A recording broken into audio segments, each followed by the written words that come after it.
Okay, the recording have started. We gathered here because one truth is clear. Talent is no longer enough. The world rewards those who are prepared. For years, Dahel Technologies have worked with students and professionals across borders and discovered a widening gap between education and employability. This conference was created to bridge that gap, and over the next 2 days, you will gain insights into what employers truly want, how to position yourself globally, and the skill required to thrive in 2026 and beyond. Before we begin, kindly tell us where you are joining from in the chat box so we celebrate the diversity in the room. So I'll go to the chat session, see all of the amazing places we are joining this conference from. Okay. Or to Jarvis University, Akpabi, all right? Somebody is joining from Kano, Nigeria. That is Obiora. I would love to see more locations, please.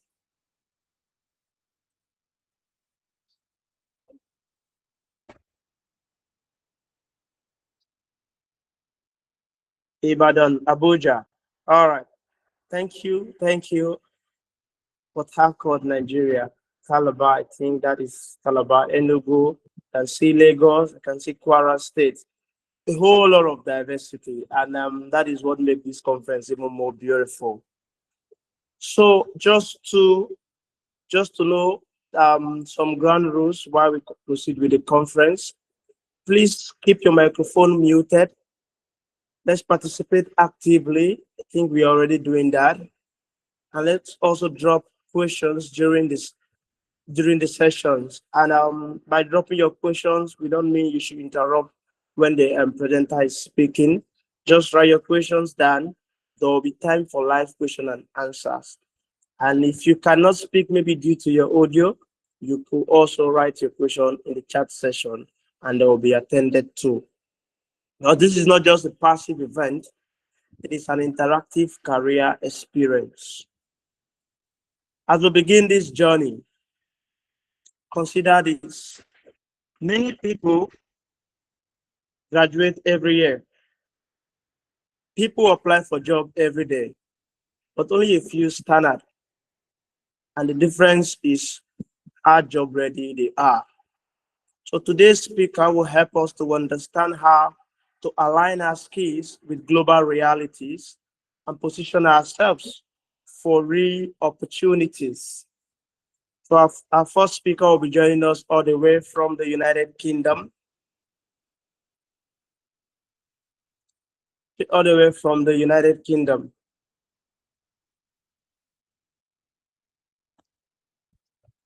And she is a senior data analyst with NHS UK, where she leads in data strategy and program evaluation.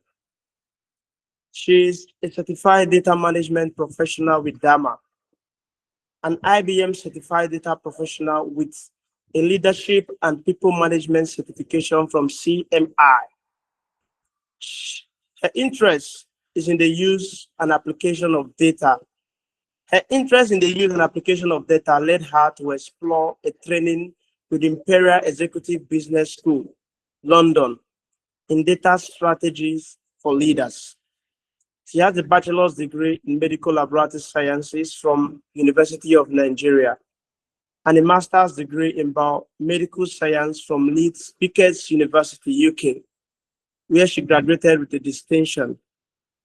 She is currently a doctoral student with interest in public-private health data integration. She has a track record of applying scientific and analytical techniques to solve real-world problems. Previously, she has worked as a business data analyst and professional and performance analyst at More Life UK and First Boss UK, respectively. In her role, she led and supported the design management and analysis of data and data governance processes, to track KPIs and provide insights to senior level management. She improved data quality within the organization by designing the bespoke data quality assessment framework and train other data users within the organization on how to follow and implement this framework in getting the best out of their data. Prior to that, she worked as a biomedical scientist and lecturer at Excellence Medical Diagnosis Laboratory and Abia University of College of Health. In that role, she supported the provision of person-centered healthcare to people within and beyond Abia State through correct diagnosis using diverse patient samples, as well as training and coaching younger medical laboratory scientists and technicians to gain competence as fully accredited medical laboratories professional. She loves to coach, motivate, and support people around her to live their best possible lives. Using her social media handles, Facebook, TikTok, and LinkedIn, she entertains, educates, and shares knowledge around career development, progression, and personal growth in very relatable ways. She is the lead career coach at Dahel Technologies. Outside work, she is a wife to one husband, a mother of three children, and a preacher of the gospel of Christ. Please join me in welcoming a passionate woman who is empowering professionals and unlocking global opportunities. Madam Chimdinma Onwuegbu. I want to see more energy. I want to see more energy in the. Okay, okay. I know she will call me Matty the Explorer. You're welcome, ma. Thank you, Mr. Matty. No, I'm not calling you the Explorer. We know where we meet and we call that one. Thank you.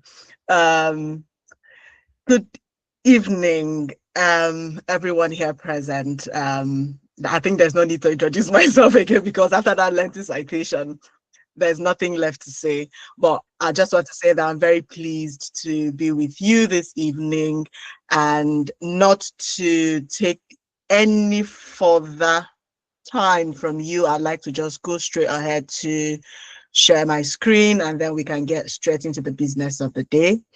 I usually would like to say that in this session, if you have any questions, just like Mr. Matthew had said, please write it down in the chat. If you'd prefer to hold fire until the end of the session and then you speak by yourself, that's absolutely welcome. But I would like to roll throughout and then feel free to draw me back if you feel there is need for that by going through Mr. Matthew, just so there's orderliness. I'm going to try and be as brief as possible so we can have enough time to take question and answers, and hopefully you do not kill me with questions today. So I'll just go straight away and share my screen, and Mr. Matthew, please let me know if my screen is up. Yeah, your screen Absolutely. is up. Awesome. Thank you so very much. I'm just going to okay. I'm Chimdinma. Yes, please. Can you hear me?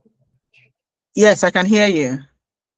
Okay, so give me a sec, please. Let me address the participants because I just want to add to what you said, and I want them to consider and re-emphasize that thing you said about questions because this is a conference, and I would love that those who are asking questions do not ask those questions just because you love to hear Madam Chimdinma speak. You know she has this sweet voice and she can present stuff well, but think about it this way. How is this conference going to transform my life? How is it going to help me to get a job in 2026 and beyond? have that as an objective, because for us, that is the objective for this conference. We want to have everybody connected to have Dahel Technologies and beyond to actually get results, whether from their skills and from these sessions. And by the way, Madam Chimdinma has private sessions, mentorship and coaching sessions with our students as well. So please, don't just write down those questions. Have your notepad with you, your notebooks, your pen, your paper. Write it down. Consider it a spiritual activity. Consider it something that is going to challenge your life. This is somebody who is bringing experiences, from a lot of pains and frustrations and depression and all of the challenges in life to you at zero cost. Please, I just felt I needed to emphasize that. And lastly, I want to emphasize that tomorrow's conference time is not this time. It's not 5 p.m. WAT. Tomorrow's time is 2 p.m. WAT. And you are going to be meeting two persons as well, one in the UK, I think one in the US as well.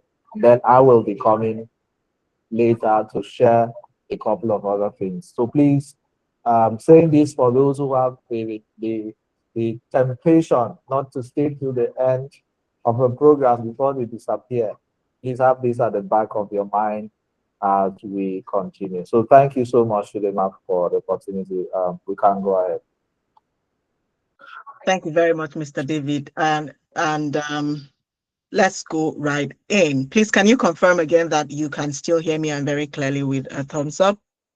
Thank you. Absolutely. So in this session, we will be discussing clearly the skills and the workplace expectations in 2026 and beyond. And we will be exploring very briefly but deeply how you can best position yourself for success as a young professional or as an existing professional or as an old professional, because I know there are a mix of people here. And so this session is designed to not give you the skill you need, but to rewire your mindset so that you can do a deep search within you. And then when your mindset is rewired, you will then reframe and change how you approach your job search if you're looking for a job. It will reframe how you do your work in 2026 and going forward if you are currently employed. And it will also reframe how you perceive your entire career, especially if you're looking at pivoting from one career path to another. So this presentation will be as brief and yet as real as possible, and then we will have time for questions. So let's dive right into it. I'd like to start by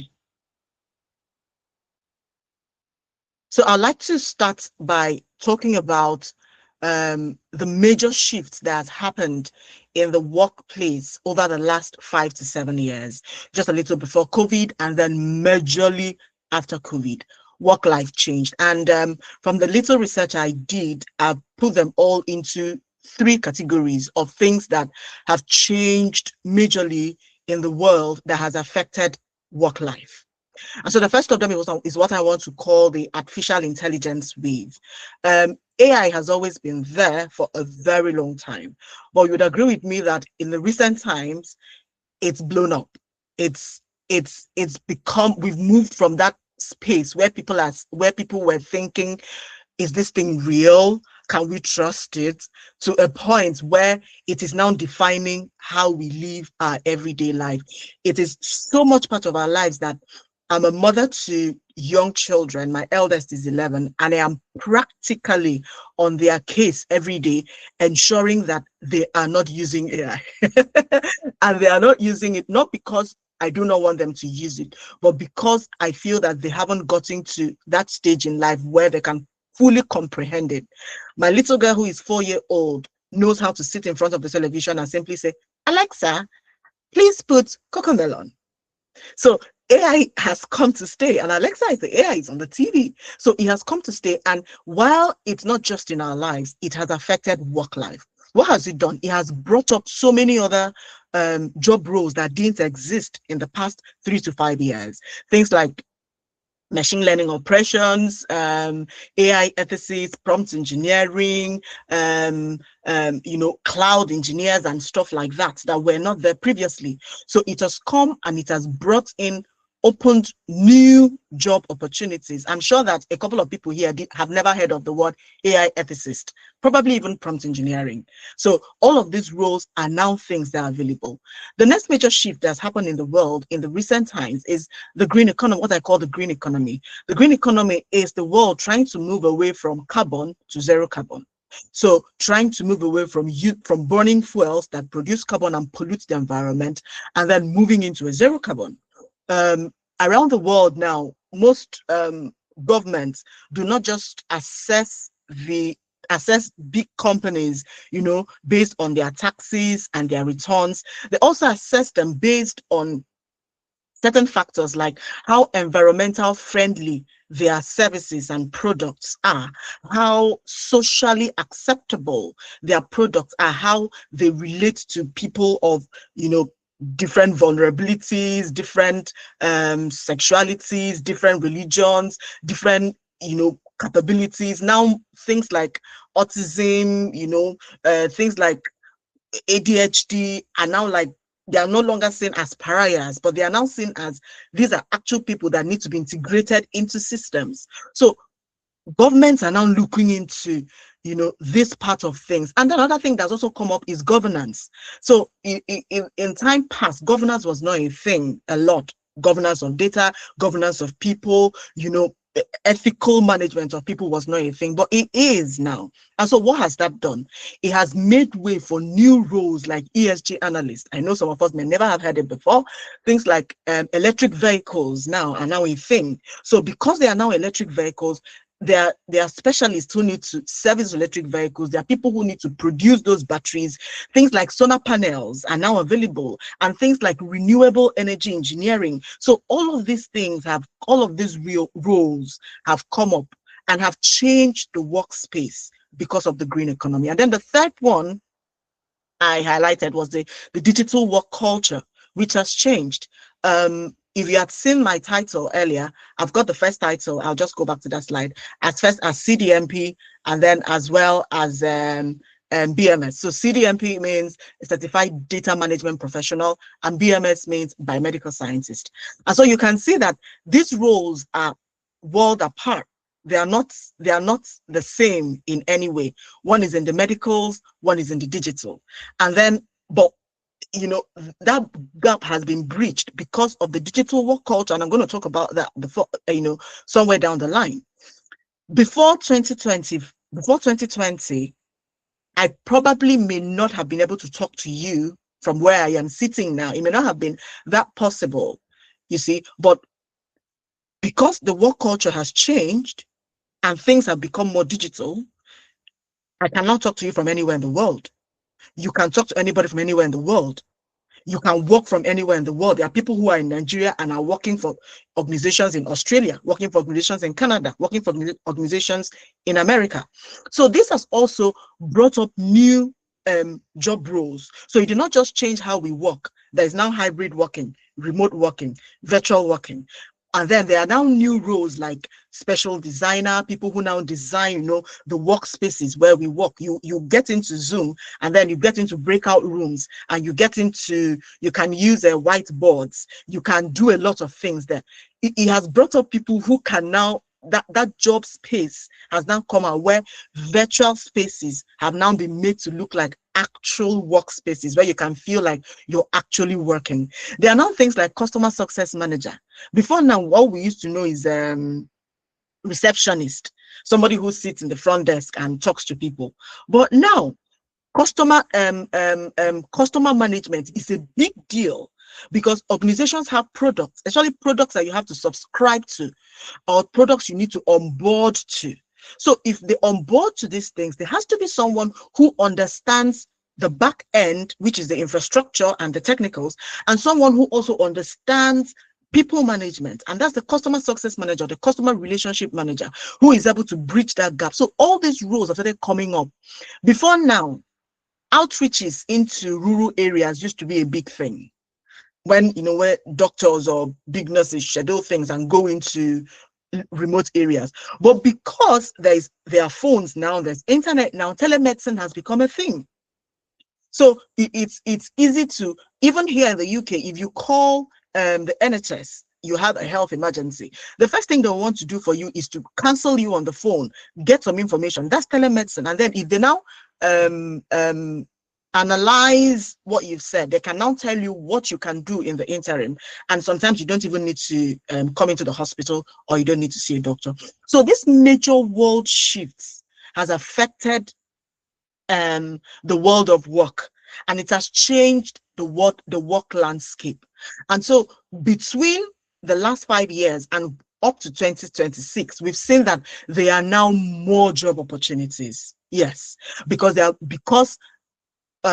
world has moved from carbon to zero and to green energy, has moved from manual work to using AI and embracing it. Even organizations like the NHS now are embracing AI as analog as they are. You see, so there are now more job opportunities everywhere. Those job opportunities might be niche, but they are there. Now, it also means that since these job opportunities are proliferating and there are no predetermined traditional qualifications for them, it also means that the qualifications that we need to get into these emerging roles and get into the current workspace based on the major world shifts has also changed. So it means that your background, and by background, I mean your academic background, no longer determines your career trajectory.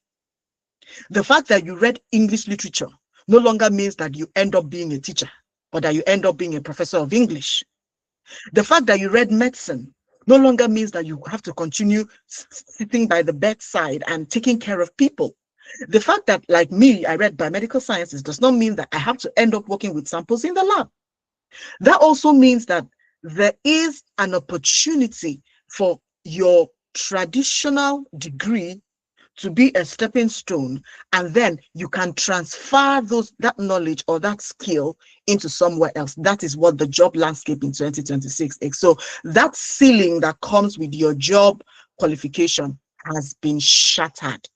It also means that your financial background, it no matter, it no send again, forgive me if I'm using Nigerian parlance, because now we are seeing people who all they need is access to a phone and data, and give them 3 to 6 months of focusing, their lives change. I've seen people who were teachers earning 25,000, but because the world has changed, because of the provision of the explosion of AI and the explosion of the digital workspace, they can stay in Nigeria, resign from their 25,000 naira job, and are teaching 3 different families, in one in the US, one in the UK, one in Canada, managing 3 different time zones and making money simply because they have a phone, and then if they have a laptop, the world is their oyster. So that your parents don't have money and you don't know anybody, it doesn't matter anymore. It also means that your societal background also does not change, and it does not affect anything anymore, because the children of nobodies are becoming somebodies today, all because the world made a major shift. Now, what this means also is that while there are more job opportunities available, and then your regular qualification no longer acts as a ceiling, there is still another thing that has changed in 2026. There is a low hire rate. Now, this is not to bust your bubble or to bring your spirits down. What this means is that because the world has changed, the world of work has also changed. It also means that the job opportunities that are available now are more niche. Not just that they are more niche. More niche means is that you need to be sure about where you want to be and focus on it. Not just that it is more niche. Now, because the ceiling of the traditional qualification has been broken, organizations are more cautious because they want to ensure that they are getting high impact employees for every job or hire that they make. So because AI has proliferated at the time and digital capabilities have increased, organizations now expect high impact employees. So the level of output that anyone was giving in 2018, 2019, 2020, 2021, 2022 that was acceptable would no longer be acceptable in 2026 because the world of work has changed because of this major shift that can happen.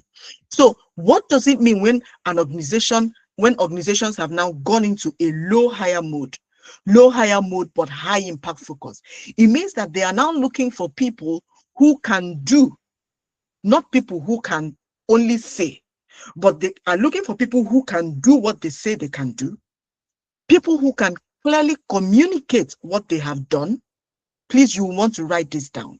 And then I want you, as I'm saying this, begin to picture yourself into this and ask yourself the question, am I a high impact employee? Or am I a high impact or high value person? Forget about employee, because some of us will just want to be business people and run our thing. So, number one, by high impact, it means, can you do what you said you can do? Number two, can you communicate clearly what you have done? So in this era, in the work landscape of 2026 and going forward, is no longer enough for you to do. You have to be able to say what you have done in a way that it sounds very interesting. So if you can say what you've done, can you support other people to do what you have done and also be able to communicate it the way you've communicated it? In other words, is your work reproducible? Are you thinking in systems and not in person? It also means being a high impact individual or high impact professional in 2026 also means that you have what it takes, not just to do what you said you can do, not just to communicate it, not just to be able to support other people to do it, but what you do, what you say, and the support that you produce must be able to save time. Yes, it must be able to save time, it must be able to reduce cost, and it must be able to improve processes. This is the baseline, like the basic of whoever it is that thinks that they are worthy of being an employee in 2026. I'll go over this again for those who are writing. First, you should be able to do what you say you can do. You should be able to communicate what you said you have done clearly, and you should be able to support other people to do what you have done and be able to communicate it. And these things that you've done and the people you support, including yourself, would be able to save time, would be able to reduce cost, and should be able to improve how things used to be done. So I want you to begin to reflect on yourself right now and ask yourself, am I saving time for my employers? Am I reducing cost?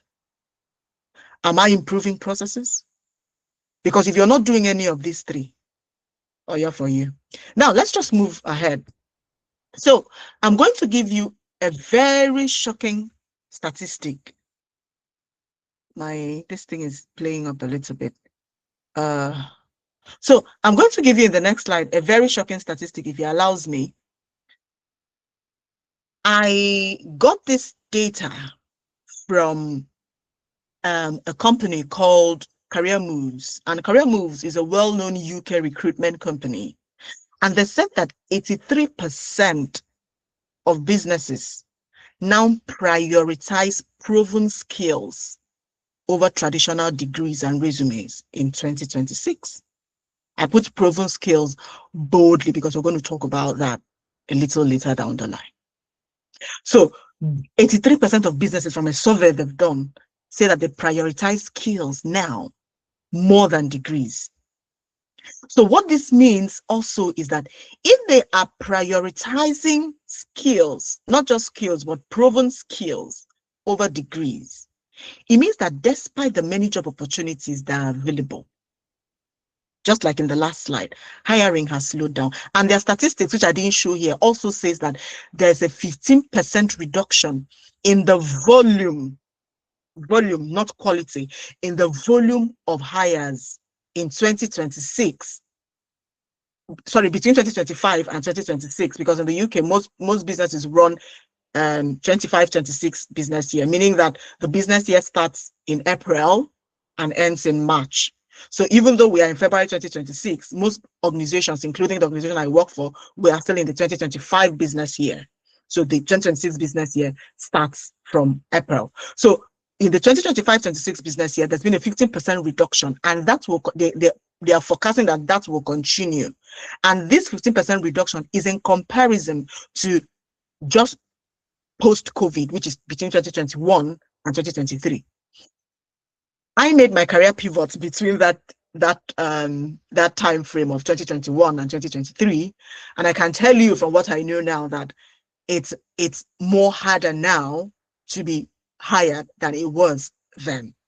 However, what this also means is that companies are looking for candidates who can adapt to these major workplace shifts that has happened in the past decade. So the reason I put out this statistics here is not to tank your morale. It is to let you know where the focus is. Because remember what we are talking about, skills that you need for 2026 and beyond. So what are these skills? Let's go into them. Too much talk.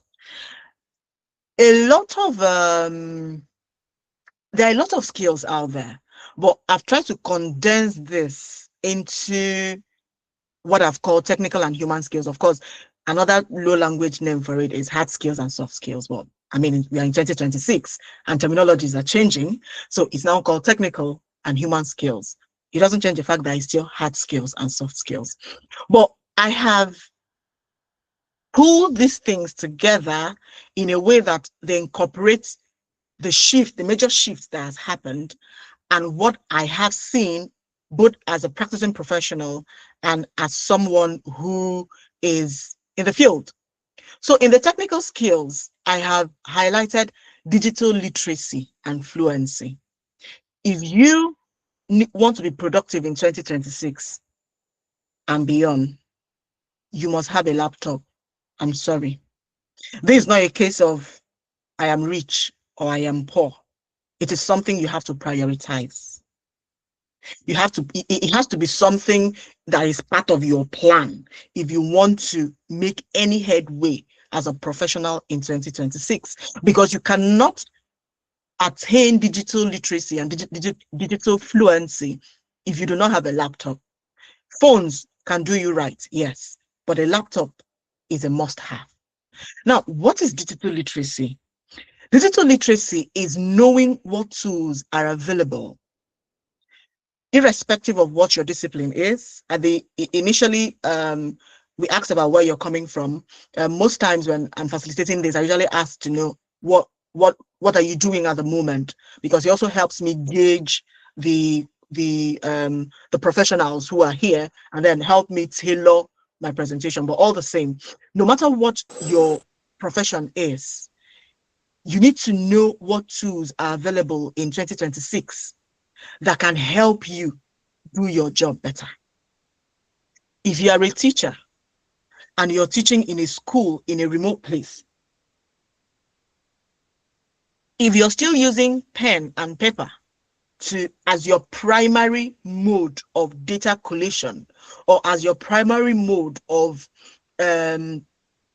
collecting your students' grade, then you need to begin to ask yourself, are there tools in 2026 that can help me do this better, that can help me save time, that can help me improve processes? What are the tools available to you? That's something you need to research on.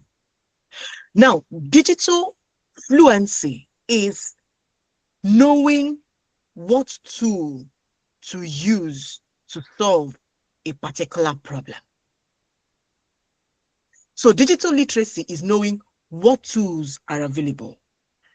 things like spreadsheets. You need to know if you are going to be successful or make any headway in 2026, you must be comfortable with spreadsheets. I cannot emphasize this enough. While there are a lot of talks about, what you call them, databases, SQL databases, the different kind of SQL databases, cloud storage systems, a whole lot are going on there. But I assure you that a good percentage of organizations still rely on spreadsheets.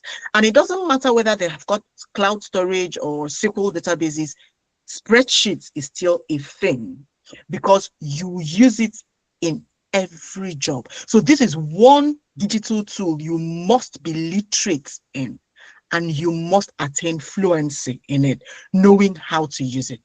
Another thing is the Office 365 and the Google Suite. I want to assume that everybody here has a Gmail. I want to come off this presentation for a while. How do I come off it for a while? I want to come into the this thing. If you do not have a Gmail, please let me see your hand up. Just raise your hand up if you don't have a Gmail. I didn't say if you have. If you don't have a Gmail, let me see your hands up. I'll stop presenting for a while.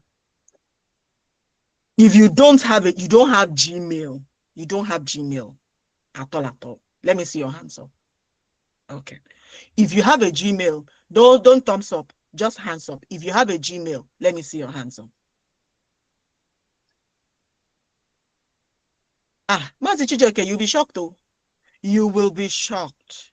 You will be shocked. No, I didn't say thumbs up. So in that place where you have the reaction, there is a place to raise your hand. Just raise your hand. I want to see the people that are either here and absent. Just raise your hand. See, can you see my hand is raised? Raise your hand. There's a reaction that says, this is part of what I'm teaching you now, is part of the digital literacy. Some people are clapping their hands. I didn't say clap your hands. I said raise your hand. This is a practical digital literacy class. So because if you know how to use these workspaces, because this is a Google, we are in a Google meeting. Am I right? Is this Teams? No, I can see it here. It's Google Meet. So Google Meet, which is where we are meeting right now, is a component of the G Suite, which is Google Suite, which is the similitude of Microsoft Office. So where we are right now is an office. Office has moved from that structure, Where we are right now is an office. Google has provided a virtual office. So I'm going to go into my attendees section now and see who does not have their hands up. If you don't have your hand, please keep your hand up, Ejo. Where are my attendees? If your hand is not up, I will assume two things. It means that you either do not have it's either you do not have a Gmail or you don't know how to put your hands up. So please, keep your hands up. Let me see all the people who don't know how to keep their hands up. Okay, thank you very much. So please, if you did not put your hands up, and the reason why you did not put your hands up is because you do not know how to put your hands up. Please, this is one practical thing you will take out of this class. Please go in Google, type it, let it show you how to put your hands up in a Google meeting. This is practical. This is a digital skill. This is part of digital literacy, because you can't be in a meeting and you don't know how to use the reactions. You don't know how to use the features. You don't know how to use anything. When you're asked to go into breakout rooms, you don't know. Now, if you have if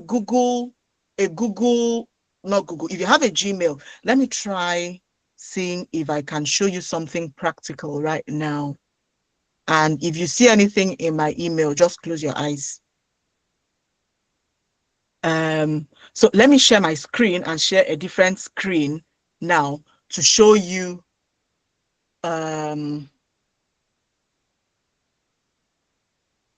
let me share my entire screen so it will be easier for me to navigate there. So we are doing a little bit of practical, which is not part of what I agreed to do today, Bosha. So can you see my email? You should be seeing my inbox now. Can you see my email? Thumbs up, yes.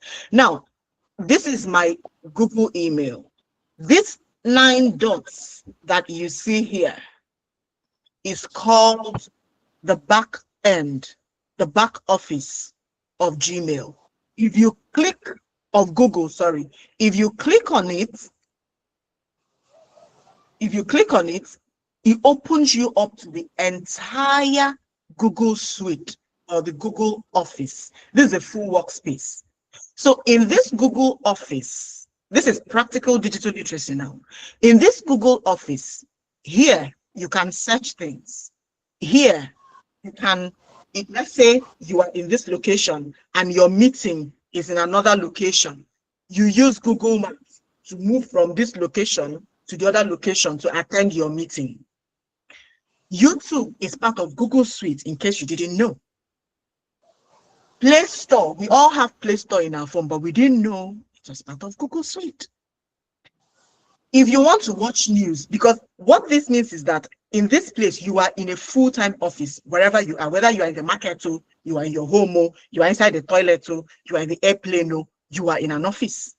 You can read news here. This is the Gmail, everybody, most people, the only thing they know is that they have Google Mail. That's the only thing they know about Google. This is Google Meet, the meeting room where we are currently. This is where it's housed. There is Google Chat, just like WhatsApp. So you can chat on Google in real time. There is Google Drive, where you can store things. There is Gemini. Some of us only know ChatGPT. We don't know Gemini. Gemini is a Google product. There is Google Calendar. So please go back, take your time and look at this. This is called G Suite. In 2026, you cannot be a high-performing professional if you are not aware of these things. Now, just like you have the one of Google Suite, the G Suite, there's also the one of Microsoft. So in Microsoft, that's where you have Microsoft Excel, you have Microsoft Word, you have PowerPoint, you have Planner, you have all of them. Power Query, they're all part of the Microsoft Office. SharePoint, Teams.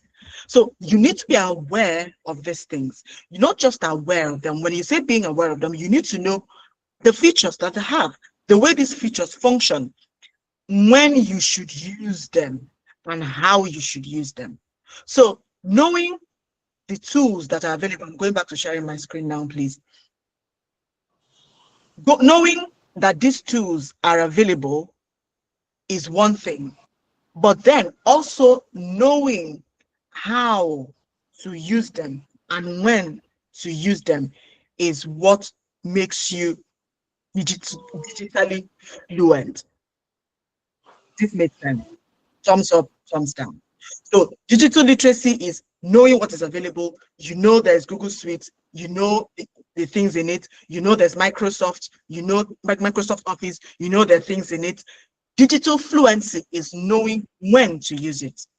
Now, there are a whole lot of other digital tools as well. I won't go into them, like Google Analytics. These are things that you can use across board, especially if you're, working in marketing or things like that. Another tool is Slack. Another one is knowing how to carry out simple research. You should know how to carry out simple research. This is digital literacy. You should know how to, if you're an academician, and by academician, don't wait until you're a lecturer. If you're a teacher, you are in the academia. You should know how to research. So these are things you need to know. Please put down your hands now. It's all over. It's okay. Put down your hands. So you should also know how to build a simple report. If you are going to make any headway in 2026, you should know how to build a simple report, whether it is a report using spreadsheets or using Microsoft Word or using PowerPoint. You must know how to report. And not just knowing how to report. So the things I've mentioned now, like the PowerPoint, spreadsheet, Microsoft Word, are the tools. That's digital literacy when it comes to reporting. You should know how to build the report, which is the fluency. Know what should come before the other. Be able to build a report that has a confluence that flows. I've dwelt so much on this. The reason I've dwelled so much on digital literacy is that this is what will get your foot in the door. It is one of the technical skills that is critical to making any headway in 2026. The next one is AI collaboration. If you are in 2026 and you do not know how to use AI, or you're still using AI as Google, as what you call it, Google Chrome, you need to up your game. I'm sorry if I'm sounding a little harsh today, but it is the harsh reality. And we do not want anyone who passes through the health techies to pass through and go out half-baked. You need to be thorough. And in case it helps you, I passed through the hell. So yeah, if you feel you like me the way I am, then you need to put your foot down and get these things right. If you are in 2026, all you're doing with all the AI you know is ChatGPT, you are sitting on a long thing. Go find out the other ones. Go find out which ones work best for what. If you're a teacher here, or a lecturer, or a lawyer, and all you know is ChatGPT, please find out other ones. If you are in research, like I am, my citation, I'm a PhD student, why ChatGPT is awesome. In fact, it is my backbone. But I also know that there are different AIs that are best for research, and I go to them. I have used AI so much that I can read an output of AI, and I know when it is lying to me. I know when it is hallucinating. I know when it is telling me what is not right. Something just goes off in my brain. And let me put a caveat here. If you are thinking that AI is making you dull, then you are dull. Let me say this again, and please quote me anyway. If you think that AI is making you dull, you are dull. I use AI almost every day, and I'm one of the smartest persons I know, even if I say so myself. Because what AI would do, Gloria, could you please mute your microphone? Thank you very much. Gloria or dear, please mute your microphone. Thank you, Gloria. So the way you need to see AI in 2026 is not as something that is coming to take over your job. You need to see it as something that is coming to help you do your job. In fact, the way I see it is that my AI are my executive assistant that I'm not paying for. So if in 2026, you are either still afraid that if you use AI, it will make your brain dull, wake up, you're sleeping, you're on a long thing, you're sleeping. If in 2026, you are thinking that, what have I just said, that AI will take over your brain, then wake up. If in 2026, you are also using AI as a replacement for you, then please wake up, because you'll get into trouble faster than you think. So AI is neither coming to take over your job, neither is it supposed to take over your thinking. It is supposed to augment your thinking. I'll give you a practical example, something that just happened last week. So my trust in the NHS, because it's a big organization, you're very careful about the things you use. Personally, I use AI, but in the workplace, it's not something that has been adopted until recently. So they've adopted co-pilots. I used to not like co-pilots. In fact, it used to be my least favorite AI. So until my trust adopted it, I use ChatGPT, probably because I've been using ChatGPT and Gemini and recently Cloud a little bit. And then for my work, I use things like PaperPal. I use for my academic work. So I've tried using Copilot, but I feel that his output was too primary. But when my trust, adopted an AI strategy and then rolled out Copilot to use, as a senior data analyst in my team, and I focus more on intervention evaluation, and strategic insights, I have my dashboards, which I don't really enjoy, to be honest. It's not my thing. I used to, when I was in Dahel and I did the training, I thought dashboarding was a thing I'd like, but over the years as I've grown, I've realized that it's boring. but that's not to say that's me or not you. It's still a very interesting thing. So I have my dashboards, but I realized over time that these dashboards only tell me what I've told them to tell me.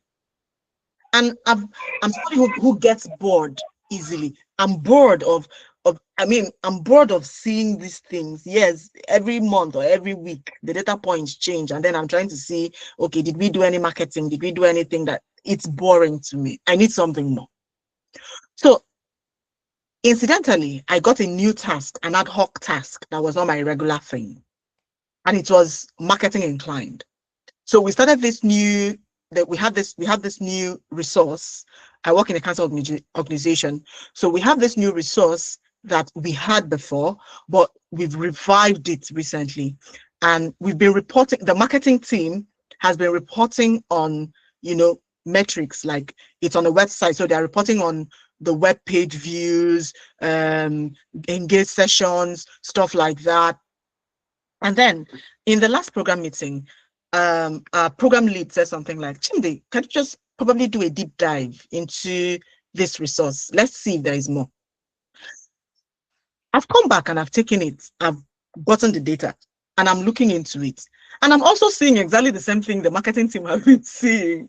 And I'm like, okay, if I am seeing the exact same thing marketing team has been seeing, if I decide to build a dashboard for it, I'm also going to be showing you the exact same thing that they've been seeing. And this is boring. So something came to my head. Should I just use this copilot that you don't like? So I bundled the data. I made sure that it was ethical. There were no identifiable data in it. There was nothing to trace anyone back to anybody. So it was all aggregated data. I just took the file, dumped it into the copilot and said, what do you see here? I didn't want to give it any leads. It gave me an avalanche of things I would never have thought of. I was like, what? I never thought of it this way. Okay. He gave me that output. Now, this is where some people in 2026 will stop. They will take that output, turn it into a report and dump it. But I've taken that output and then I've sat down and I've looked at it. I'm like, okay. I have domain expertise because my background is clinical, even though I'm in data. So the resource is also a clinical resource.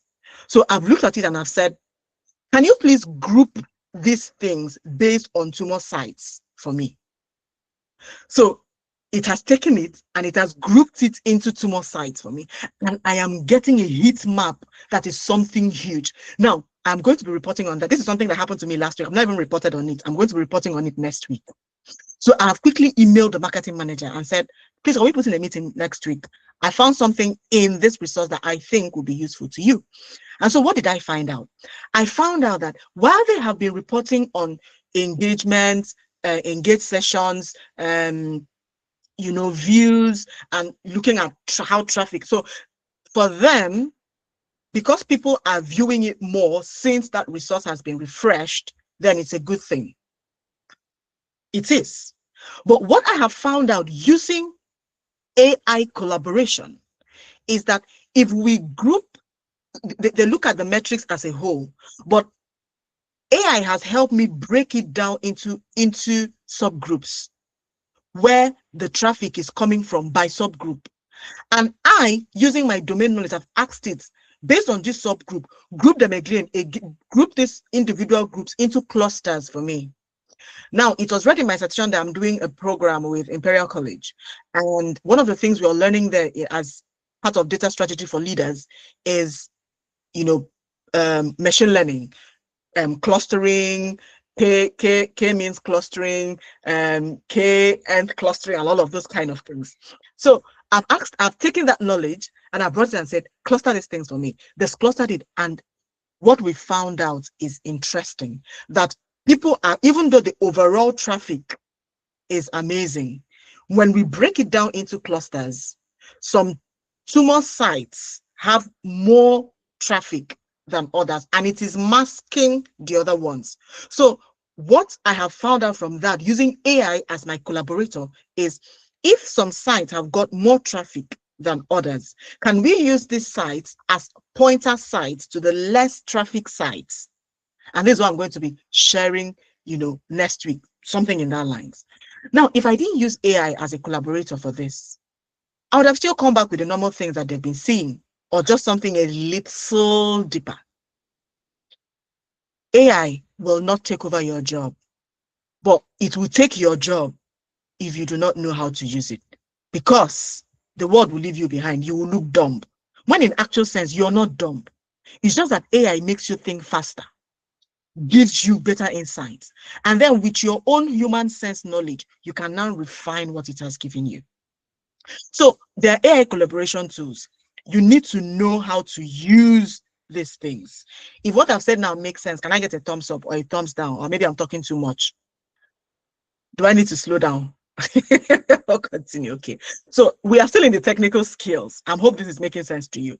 Another technical skill you need to have if you must be a high value employee or a high value professional in 2026 is data literacy and data fluency. The first one was digital literacy. That's about the tools. Data fluency and data literacy now is about data. Data analysis, I just realized something recently, and it's made me, I don't even like the title of my job again. I want to change it. In fact, I would have changed it if not for some things. Data analysis shouldn't be a job title. Data analyst shouldn't be a job title. It should be a domain name. I don't know, Mr. David, I don't know if you agree with me. Because data analyst shouldn't be a job title. Because no matter what job or professional area or discipline you are in, you must be analyzing data. If you cannot analyze data in 2026, or yeah, for you, you're not a high value professional. So you need to, by data literacy, what I mean is that you must be able to read data. You must be comfortable with spreadsheets. You must be able to do simple analysis. When you're given 1,000 rows or 10 columns of data, you should be able to condense it and make it make sense.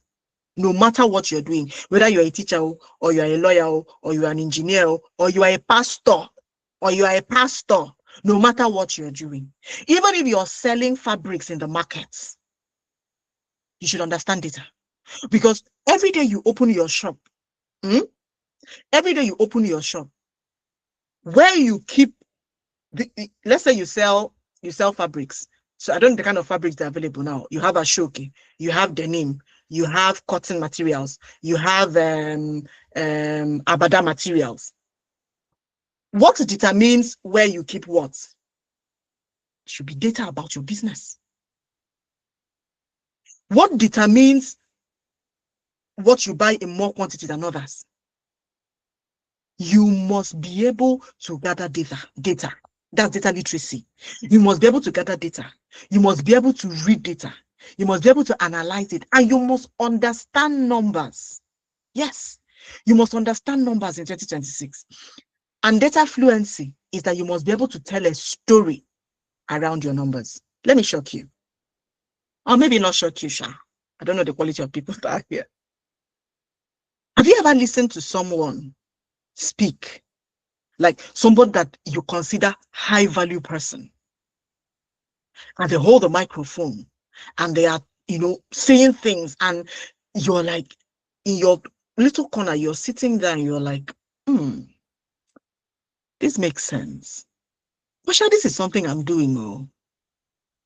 Do you know why they are able to stand there and talk about what they are doing as if it is one big thing? Meanwhile, you're doing exactly the same thing and it is looking very small. You know why? Data fluency. That thing that they are doing, they understand it. They know how to read the data of what they are doing. They can tell the story.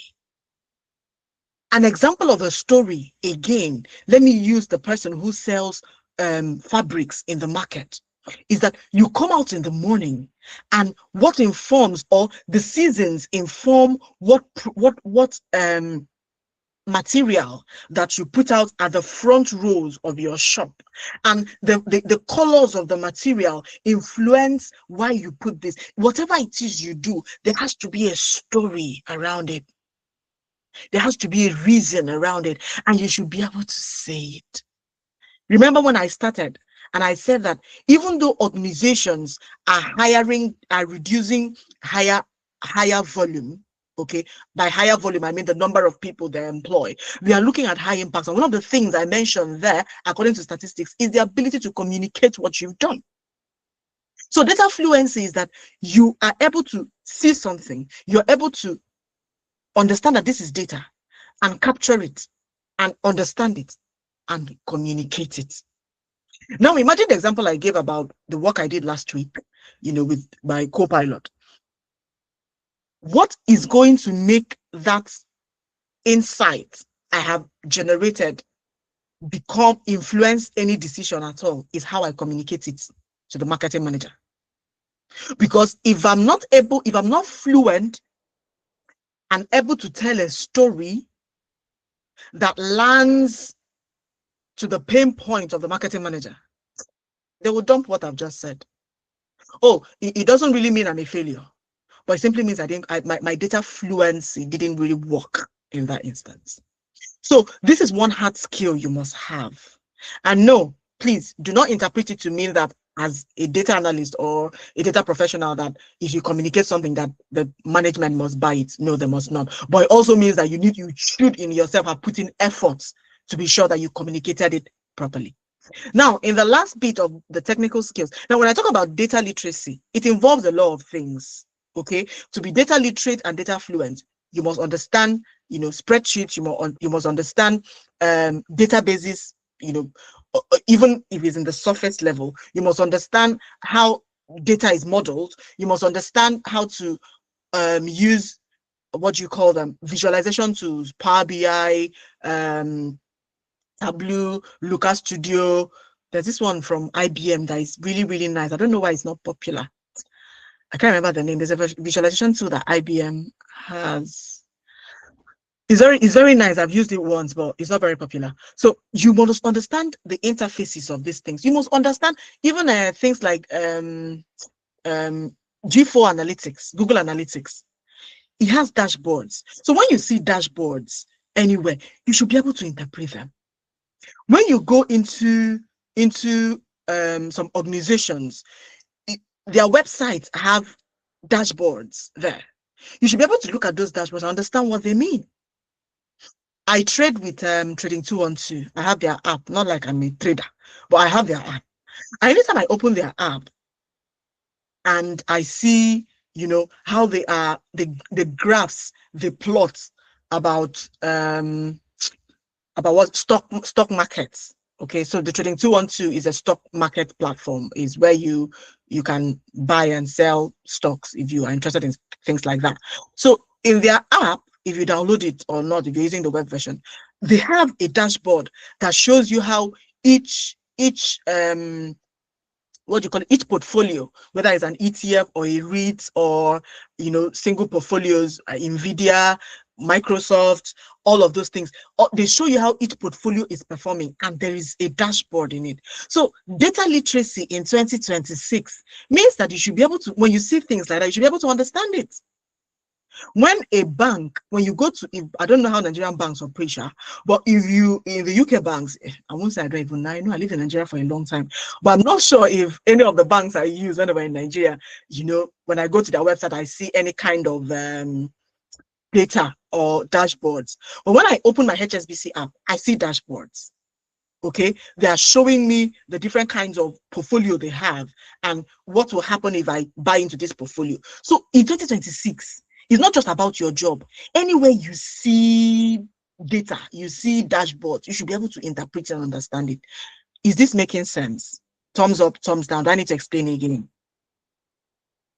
Oh God, this is taking too long. Okay. Are you enjoying this session? Can I see a love if you are? If you're not enjoying it, please give me a frowning face. Give me a frowning face if this is not making sense. Okay, thank you. So I'm going to speed up because time is really running out. I didn't think I would spend this much time on this. Now, the last technical skill I want to talk about is being cybersecurity conscious.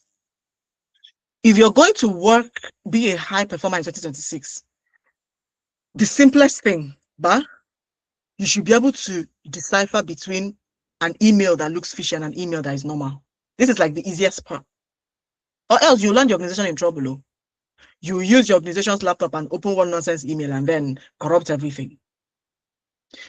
Cybersecurity consciousness is not that you're going to become a cybersecurity expert. No. It means that cyber simply means internet, web. Security means carefulness. So you need to be careful about you need to be able to know fishy websites and not touch them. I'm not going to go into that. These are general things you need to know. Go online, search. How do I know that a website is fishy? I'll give you an example. My son loves music. He's just 10. He's currently in the music school. So it's called a junior is it conservatoire or something? Might know by my tongue, but it's a music university for juniors. Don't laugh at me. So when he comes back, there's my laptop which nobody has to touch, and then there's the family laptop that everybody can use.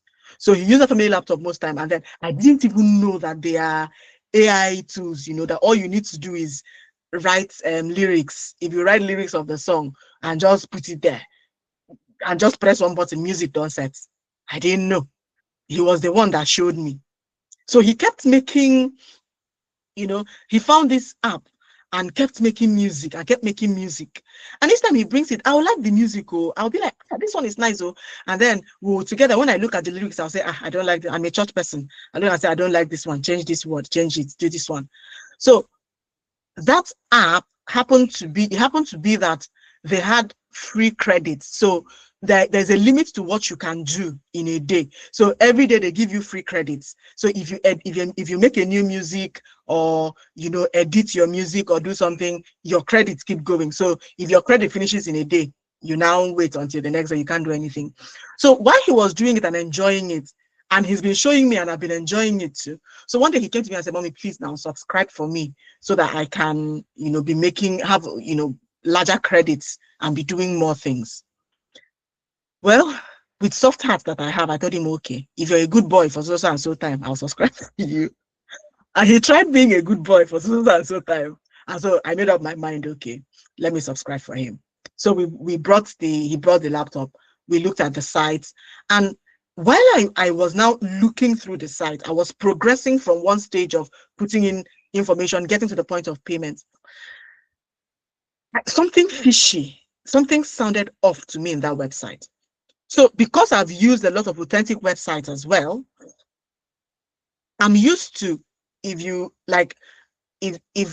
they ask for the first thing they need to do is to ask for certain information about you, your name, your address, things like that. Then when you fill that in, you now go to the next step, which now tells you to, it shows you it reiterates the product you want to buy.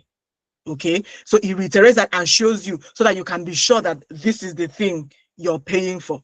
Then if you're happy with it, you can now go to the next place where you now put in your card number and stuff. And then again, it will also ask you again to be sure that you're sure that this is what you want to pay for. So that website now brought out that page. We put in all of the first details, our name, our address and stuff. I went to the next page. It now took me, instead of taking me to the place where it should ask me again, this is the product you're buying. Are you sure of this? It now took me straight to billing. It sounded off to me.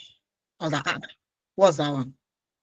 I went back again, in case I made a mistake. Went back to the page again, filled in the information again. It took me straight to billing. I said no. And in this place where it has taken me straight to billing, it is not showing me that product I want to subscribe to again, just to be sure that I am sure about what I want to do. So I stopped. I copied the address of that site, went to ChatGPT, pasted it there, and told it, please, what do you know about this site? He told me it was a music site, and that it has very appealing music sounds and stuff, but that it is fishy. He mentioned some other sites that are better, sites that I should compare and be sure. I was like, okay. I went out from ChatGPT. I now took the name of that app and went to Google itself and put it in. Who owns this app? Because an application that is good, you should know who the author is. We all know who owns Facebook. We know who owns Twitter. We know who owns Paystack. We know who owns, all of that thing. So I put it in, and he couldn't trace it back to any particular person. I told my son, oh, girl, that's it. No more. That is cyber security consciousness. You need to know. You need to have this. I'm not even talking about, passwords and two-factor authentications. These are things that you should. So if you're going to be a high flyer in 2026 and beyond, you must have a certain level of cyber security consciousness. If you're working for an organization, you need to know the data sharing protocols and the governance that, around them. That doesn't mean you will keep to them 100% because we are all human beings, we can fail. But you need to be aware that there are some things that you just cannot do because they are organizational policies and there are things that you need to follow. Now, I'm going to give you a real life example. WhatsApp status is something everybody views. I wasn't really a WhatsApp status person until recently. I got into a lot of other things, so I went off Facebook. I've been off Facebook for a while now. And so because I went off Facebook, that was how I now got used to WhatsApp status. I was, on my leisure time, I was scrolling through WhatsApp statuses of people, and I saw on somebody's WhatsApp status, patient's data. He had the patient's name, he had the patient's age, he had the patient's address, he had the patient's results. Now, this is not somebody I talk on a normal day. I nearly have to send him a message. Please check your WhatsApp status and take that down. How did that get there? I don't know.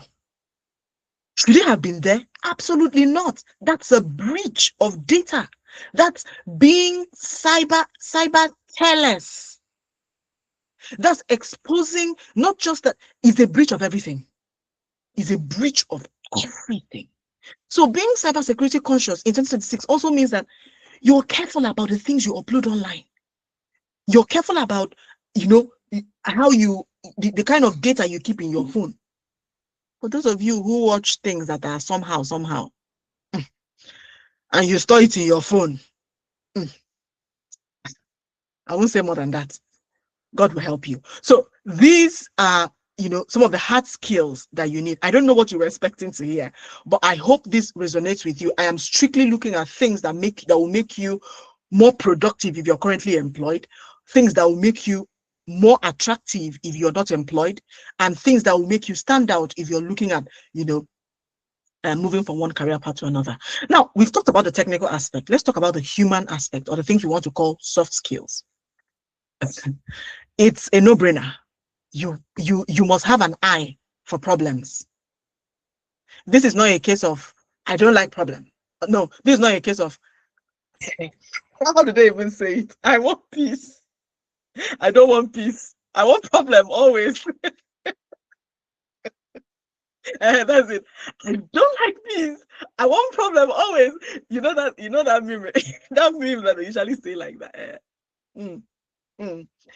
If you'll be productive in 2026 and beyond, you must like problem. You must like problem always. Your eye should be looking for problem. In your workplace, you'll be looking for problem. You'll be looking for problem. Be looking for them. But as you are looking for problem, be looking for the solution. That's what will make you valuable. You're trying to. So we are doing this thing this way. So let's say, for example, you're a pastor in a church.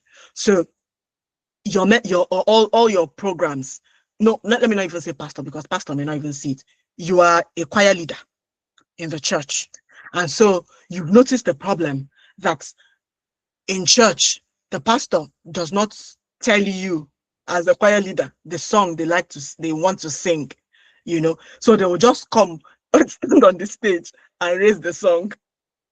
And when they raise the song, it takes the keyboardist 20 minutes to find the key of the pastor because most pastors don't have good singing voice. So it will take the keyboardist 5 minutes to find the key, to find the pastor's key.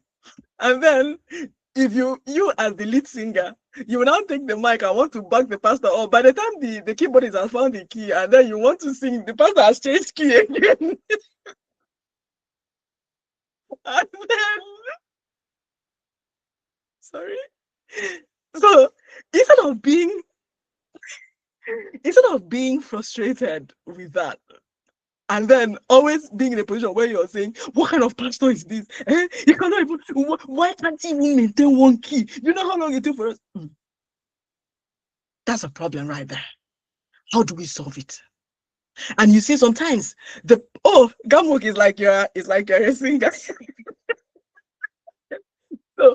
So now, instead of being frustrated, okay, about that, you should see that as a problem that you intend to solve.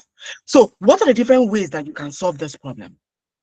You can decide, okay, let's change the process. You can go to the pastor the day before Sunday. Pastor, is there any song you know that you would like to sing tomorrow, just so that we know it and then we are prepared ahead of time? That solves the problem of, okay, now this does not relate to this. Now, this is a case of maybe the pastor went on TikTok, on YouTube, and heard a new song that the choir leader, you've not even heard it before. And then they've come to church and then they've sang it. And then the church people don't know the song. Maybe you as a choir leader, you know it, but church people don't know it. So people are not flowing. So you can decide, Pastor, please, do you know any song you're going to be singing tomorrow, or you're going to be singing this? If you go to him on a Sunday, he tells you the song. You now find the lyrics, and then you have it handy. If you even have a projector, you project it. Now, let's say that pastor is not somebody you can go to. Good. It's not somebody you can go to. Gather data about this pastor. How do you gather that data? If you pay attention to him without seeing him as a problem, okay? Without seeing him as a problem. Listen to him for 4 or 5 weeks. You will see some songs he likes singing. Shall I get the lyrics of that song? Any song that pastor sang in the church that Sunday, write it down. Tomorrow, get the lyrics, give it to the projector team. Let it be there in the laptop, so that anytime he says that song, it's projected straight away. Now, on the issue of changing key, okay? On the issue of changing key, that's not something you can really help, because you can't go and change his God-given voice. But what you can do is, once he raises that song, don't wait for him to land. Own it. Own the song. Because him raising the song, he's raising it because he wants to worship God. And he really doesn't care whether his voice is nice or not. But you care that the voice is nice or not, because you have a music ear. So what do? Own the song. Don't complain. Take it over. But while you take it over, keep one eye open and be looking at him, so that you can know when he wants to end it. So you are ending it. You're not overriding him. You're supporting him. That's a problem. And then you're trying to solve it. Now, when you do that a couple of times, you would have built a rapport with the pastor. And then you can now go to him and say, Pastor, if you want to raise a song in church, could you, even if you don't want to tell me what the song is, could you just say something that will make me know what the song is, and I will help you raise it? Problem solving. So instead of him coming and standing to sing, you are Alpha and Omega, instead of doing that, he comes up and he says something. I want us to worship the Lord now. Choir, can you raise for me? You are Alpha and Omega, and because that problem is solved. You are in your organization, you are in school, and it takes about 3 weeks after exam to compute students' results. Why? Because the teachers need to sit down with pen and paper and long notes and be pressing calculator, average score, and then making all manners of error. You're thinking, this is a problem. It takes 3 weeks to do this. Can this thing be done in 1 week or 3 days? If you think in that way, you will go and find the digital tool that you need to solve that problem and compress it into 2 or 3 days. And then you improve the process. So you must constantly be on the lookout for things that are not working in the organization. And then keep thinking about how we can make it better. Another thing you need to have, another soft skill you need to have is analytical and systems thinking. By analytical, it means that when you detect a problem, okay, or a process that needs improvement, you also need to sit down and have the mind to analyze that problem and see would solving it make things better or make things worse? Because I'm an Igbo girl. We have an adage that says, "Ala adịghị wuru ndị nze."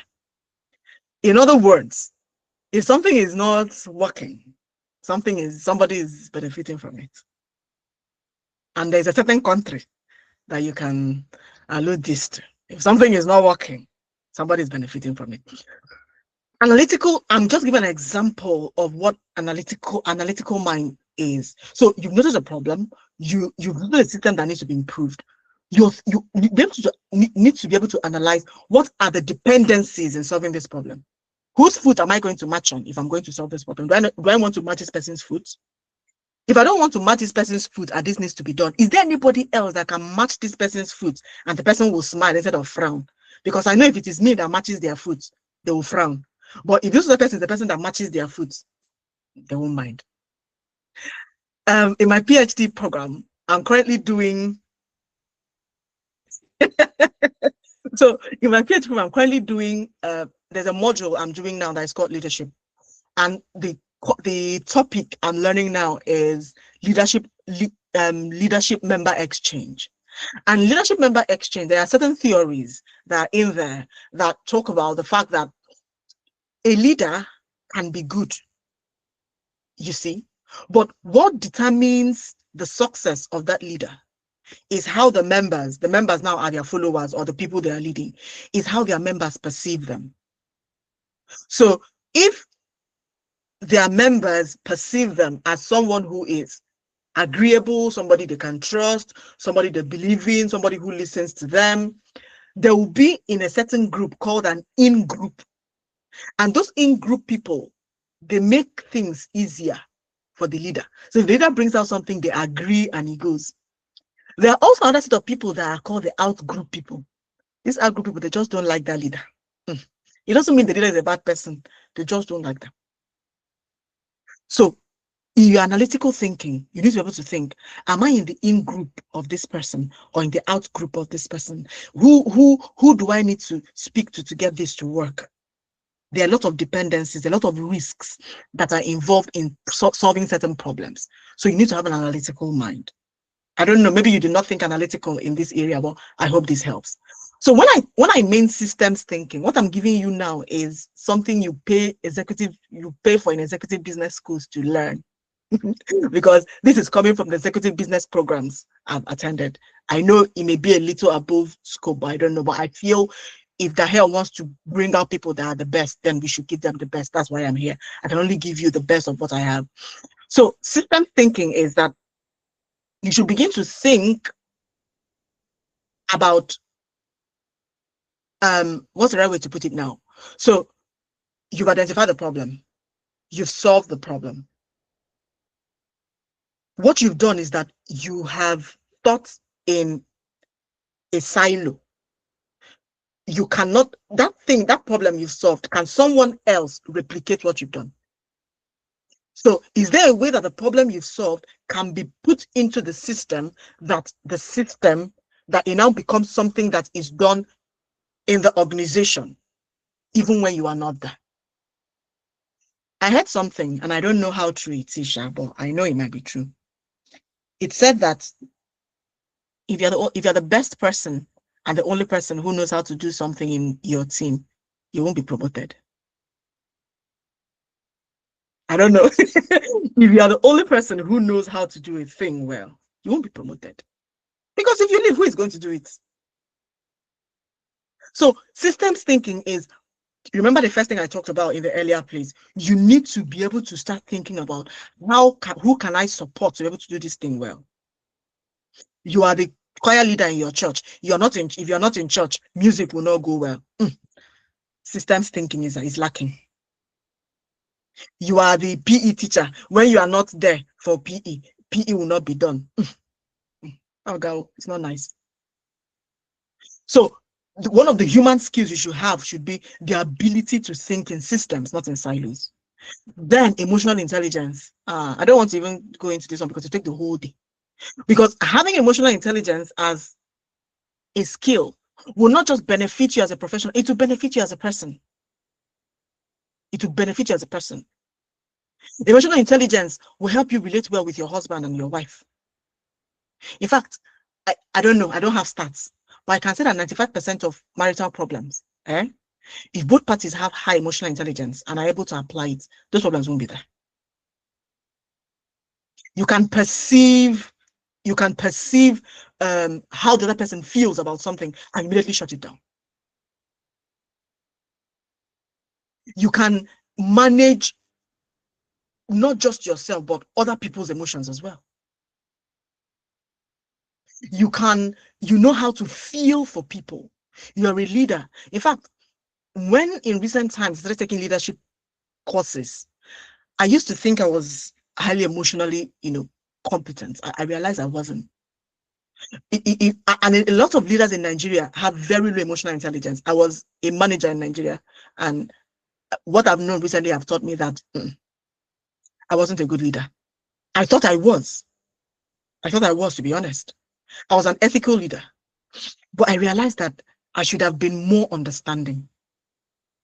You need. I'm not going to go into that. I told you I'm doing it. I took a leadership course, and there's so much intrigues, there's so much theories, there's so much philosophies around. Now, if I see anybody who is a leader, I just let it and be looking at them, and I'm like, in my head, I'm compartmentalizing them. Is this an ethical leader? Is this a charismatic leader? Is this a transformational leader? Is this a transactional leader? Is this one?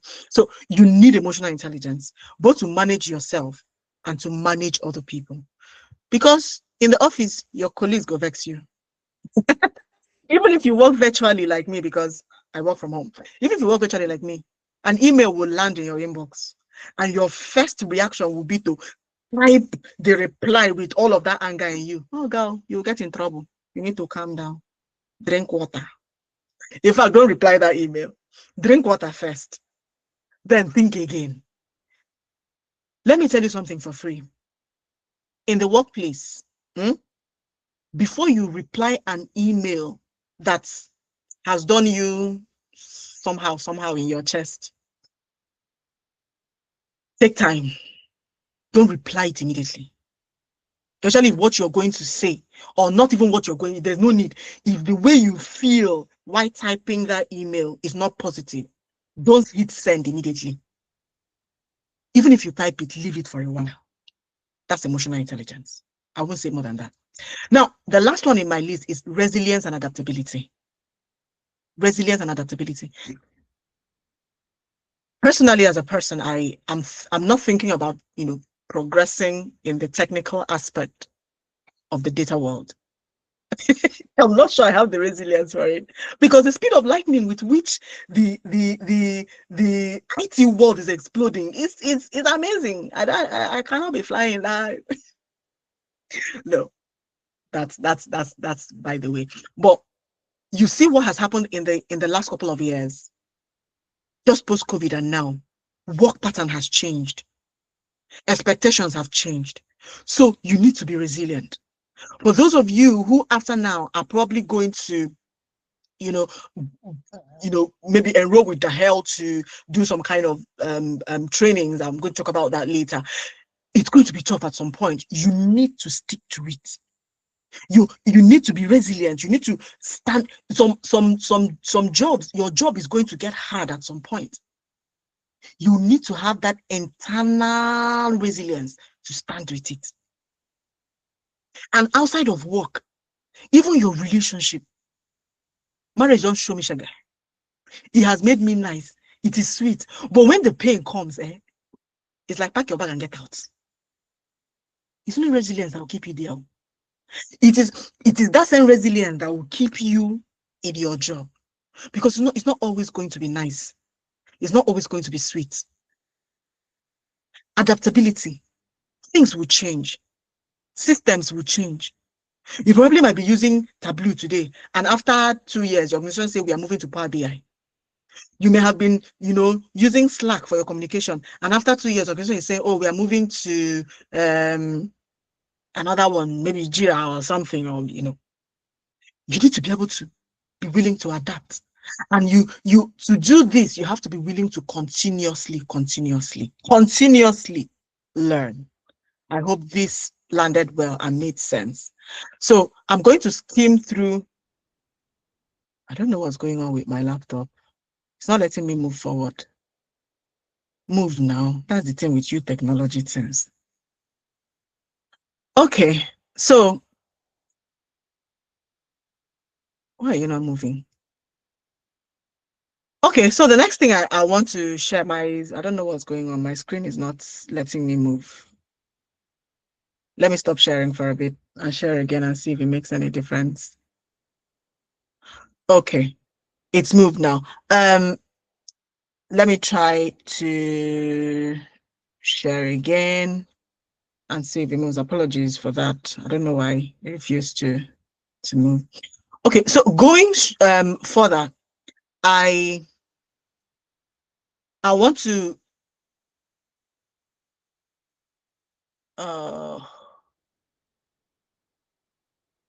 please, can you see my screen now again? Yes, please. All right. Thank you very much. Okay, so I'm just going to try wrapping things up a little bit now by leaving this out here for you to read for yourself. A lot of us here might be graduates or not. Being a graduate is just you fighting hard to get into the room where things are happening. But that's not the end. You need to continue the fight to earn yourself a seat at the table. And not just earning yourself a seat at the table, you need to create the expertise that allows you choose where you sit. It is possible. I was speaking with somebody today, and I was telling them, Omo, before I leave this UK, please take this on off record. I cannot earn small. I go follow for people where they earn 100 and something pounds, 100 and something thousand pounds. I spoke to the person, the person said to me, are there people that are earning that? I'm like, why not? Is that not an amount of money? Why won't there be people that are earning it? And why can't it be me? So that is me telling myself that I will get all of the expertise that allows me to choose where I sit. I will get to the point where now they're going to chase me. That's the mindset that you need. I've had small taste of it though. If I share it with you, time is not here. I've had a small taste of it. They don't chase me, as in they don't chase me small. But that one was too small. They are going to chase me in the one that is big. That's where I am.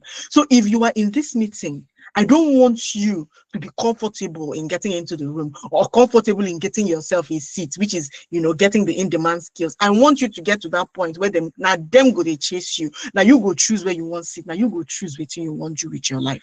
So that's the whole idea for this, why I am taking the time, you see, to explain things this way and make it make sense. I don't know why my screen is not letting me. It's not letting me. Oh, okay. All right. So now, how do you now get yourself into that place where Nadem go to chase you? Where you move beyond getting into the room, where you move beyond getting the in-demand skills that gives you a seat, and then get to that point where you can confidently be the one choosing your table. It will take time more. It's not something that comes automatically. So you need to future-proof your career. Personally, as I'm talking to you, I am still in this point where I am continuously working to future-proof my career, especially with the changing workscape. Number one, audit your skills. Whether you are starting out, whether you are already working, whether you are comfortable where you are at the moment, like me, audit your skills. Every 6 months, audit your skills. Because, like I said, the world of knowledge is changing a lot. So you need to be able to constantly find out, what am I doing now that could be done better? Are there new tools that have come out? Are there new digital tools that have come out? Are there new AI automations that have come out? Are there new things? Audit your skills. Are there new ways of doing these things? What do you need to learn? What do you need to unlearn? What do you need to upskill on? What do you need to reskill on? Find where those gaps are and plug them. Number 2, apply the 80-20 rule. This one is usually used in those in marketing, and where they usually say things like it is how do you put it, 20% of the customers that give us 80% of our sales. I don't know if anybody has heard of that. Have you heard of the 80-20 rule? Yes, no. I'm trying to rush. If you've not heard of it before, it's fine. Just go back and read about it. But apply the 80-20 rule to your professional life. Spend 80% of your time on your core responsibilities, and the other 20% learning the new tools. So you've done an audit of your skills. You found out where the gaps are. Divide your time into 80-20. If you're hired to work 8 hours, do the mathematics. What is 80% of 8 hours? Maybe out of that, or it could be maybe 40 minutes. Spend 40 minutes or 30 minutes every day in that your work hour to learn something. Is it easy? No, but it is something you have to do if you want to future-proof your career. Next, you need to adopt the AI plus expertise model. I don't want to go into this a lot because I took time to explain a good example of what I've just done recently. But one thing I also want to mention, which is what I have learned recently from a CEO that I follow on YouTube, is outsource your scripted work to AI and focus on strategic work. So you need to sit down and find out what part of my work is scripted. I've told you again, this thing you're getting here is what people get from executive business schools. What part of your work is scripted? By scripted means what part of this work is something that I need to type, or something that you see this process, it cannot change. It remains like this over and over again from year to year. This is how it remains. Is there a way you can use AI to do it? Things like if you are a secretary or you are an admin, and what you do is you follow or you're a PA, an executive assistant. You, in meetings, you take the minutes, and then you need to summarize it and give your boss. Can AI help me do this? Drafting emails. Can AI help me draft emails? Those things are scripted. So that you can spend more of your time thinking out new things to do. I hope this lands well. Then, in this virtual era where all you need to do is to be looking Facebook, as in Facebook, Twitter, TikTok, Instagram, because even LinkedIn, let me not be talking about those ones, even LinkedIn, these things give us an illusion that we are connected with people. Take your time to have human connections. This is an area I am still working on. It's an area I'm working on. In this year, I'm intentionally visiting my old friends. I'm intentionally connecting with people. I'm intentionally having real talk, WhatsApp call, or not LinkedIn chat and all those ones. While they are good, you need to have real human connections, because when it really matters, referral is still a thing. And last but not the least, you need to pursue industry relevant certifications. While I do not advise this until you are a bit stable, I think it is still important if you want to get ahead in your career. That was why, despite the fact that I already had a job, I still pursued to get the CDMP certification from Dama International, because I looked around and was like, there's this certification from Microsoft. It sounds too technical to me, and I don't want to be a technical person. There are certifications from, I have certificate, I'm also an IBM certified data professional. But the CDMP certification is like a worldwide accepted certification that places you not as a technical professional, but as a data professional as a whole. So that's why I went for CDMP. So look out for industry relevant certifications and get it. It boosts your, now. When you now say Chimdinma Onwuegbu CDMP, sounds nice. I mean, they are nice to have. And now let's say that there are a lot of people who are also qualified just as you are. Having that, okay, in your resume stands you out a little bit, but don't prioritize this, until you've stabilized a little bit. Okay, so going forward, I want you to begin to lead with your skills and not your degrees. Begin to think about a way that you are not defined by that degree you acquired. So that when you are asked, tell me about yourself, let your intro comfortably read something like, I am a certified ... with expertise in ... and a proven track record of ... evidenced in ... Should I say that again? If you want me to say it again and you want to write it down, shall I give me a thumbs up? Do you want me to say it again? Yes, no, okay. I don't know what's going on with to be honest, I don't know what's going on with this thing. It's just giving me a headache today. I've never done that before. So what I'm saying is, when you're asked to introduce yourself, let your introduction sound like, I am a certified so and so. So for me, I am a certified data management professional with expertise in ... For me, with expertise in strategic insights creation and intervention evaluation.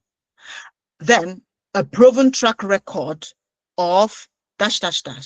For me, helping organizations connect data to strategy and improve processes and return on investment. You see? Then next, evidenced in ... Evidenced in, I can now give example of something I've done in my work. Does that make sense? Yes? No? Awesome. Okay, so let's go on. God, it's just annoying. I'm not sure why this is happening. Okay, so with all of the things I've mentioned now, I'm trying to wrap up things. Dahel Techies offers you bespoke and cutting-edge support with getting both the technical skills and the human skills that you need. Of course, you've seen me here, the way I've talked about it. I'm part of Dahel, but I came from Dahel and I'm still part of Dahel. So we get you job ready in Dahel by providing you with both the technical and the human in-demand skills that will support you, not just to start your career, but throughout your career. So from the data analytics to cybersecurity to AI skills, Dahel Techies has got you covered with every technical skill you need for the 21st century workplace. And most importantly, Dahel runs a job readiness program, which is led by yours faithfully, that equips you with all the human in-demand skills that we talked about. And even if we do not itemize it one by one, you already get my vibe that if you interact with me, your life cannot remain the same. Even if I say so. So we provide you with all of that, all of those skills that will change your mindset and will help you excel in your professional life and even in your personal life, because I believe that our personal lives are connected to our professional lives. So the job readiness program is something I would really, really encourage you to get into.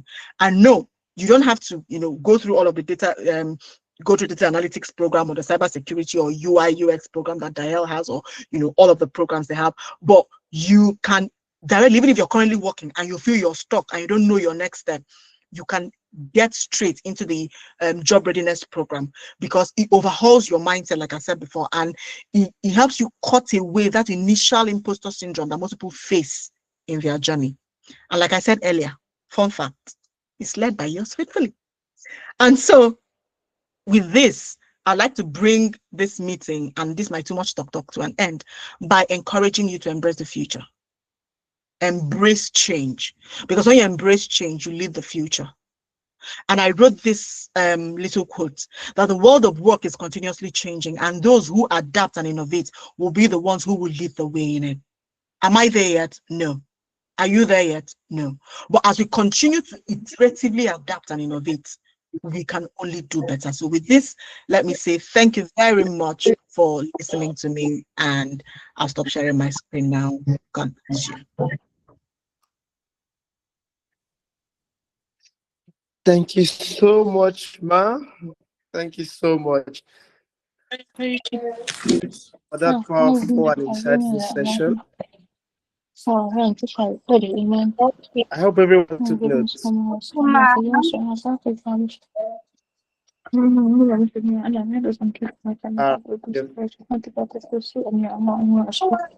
Please talking.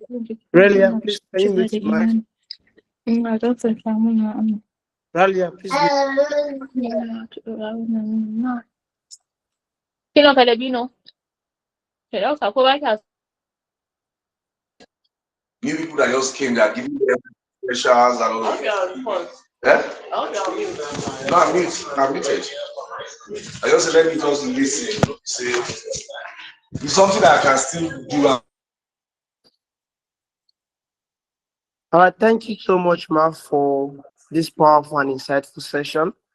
I hope we all took notes because what we heard was not theory.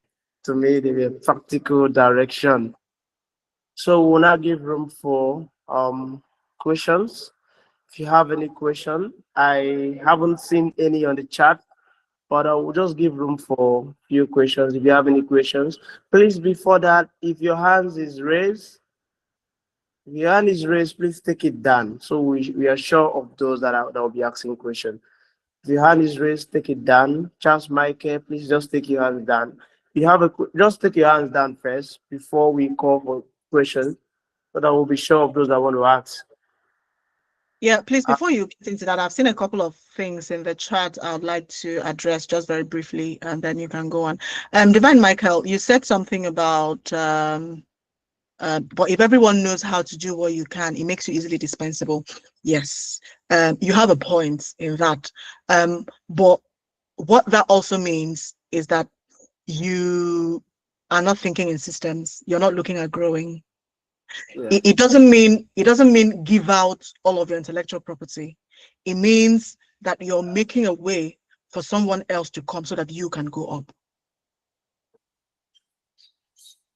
So there has to be a way. You need to figure out a way of laying down. For example, if example of the one I gave, if after my meeting with the marketing manager next week, she adopts what I'm proposing for her, I'm going to give her the prompts, the exact prompts I used to get those answers from Copilot, because I don't want her coming to me for things as simple as that. Is it taking away part of my job? Yes, then I'll find something else to do. I need to start thinking like a leader, because what a leader does is to train other people, make other people come up. If you sit on information, now all of the information I've given you today, some of them I paid good money to learn them. Some of them I spent nights not sleeping to learn them. But the hell is giving all of this to you for free. So why? Because we are looking at raising better people. Because if all of us are good, the world becomes a better place. So I think that's a way. Your thinking is not out of place, but it's not the thinking of a leader, and it's not the thinking of someone who wants to get ahead with the changing world landscape. Now, I had another one here as well that says, what is your LinkedIn handle? My name is Chimdinma Onwuegbu. It's showing on my screen, my name is showing here. So just the way it's spelled there, that's where I'm on LinkedIn. Thank you for that data analysis. Data analysis, that's somebody's name. Okay. I also saw another one that says, please list some of the AI types you mentioned earlier, like Copilot. Okay. So there's Copilot. I don't know all of them, but there's Copilot, the ones I've used. There's Copilot, there's Gemini, there's ChatGPT, there's Claude, Claude, CLAUDE, there's Claude. And then there's DeepSeek. So I use all of these ones for my personal stuff as well. So you can go ahead and think of other ones. There are some, even within Gemini, at least Gemini and GPT and ChatGPT, if you're into academics, they have the, what's it called? The Scholar. They have the Scholar. So if you don't use the regular one, you use the Scholar one inside of that. It helps you to think academically for that. So you can also Google the rest of the ones. Okay, Mr. Matthew, you can continue, please. All right, thank you so much, Ma. So if there's any question, please just raise your hands now so we call for the questioning. So I know a few persons have asked their questions in the chat. Somebody is asking around marketing or digital marketing and also how to transition between career. But just ask those questions yourself. If you feel you want to say it by yourself. Okay, do you want me to start responding to some of the questions here already? We just have a couple of minutes before Okay, let's just do that. Yes, please. So the question from Shekonya Galadima: how does one successfully transit from what they studied in school to being a data analyst? What's the process like, especially when one doesn't have a tech or computer science background? You're right. One of my first slides told you that the ceiling of what your background is has been broken, it's been shattered completely.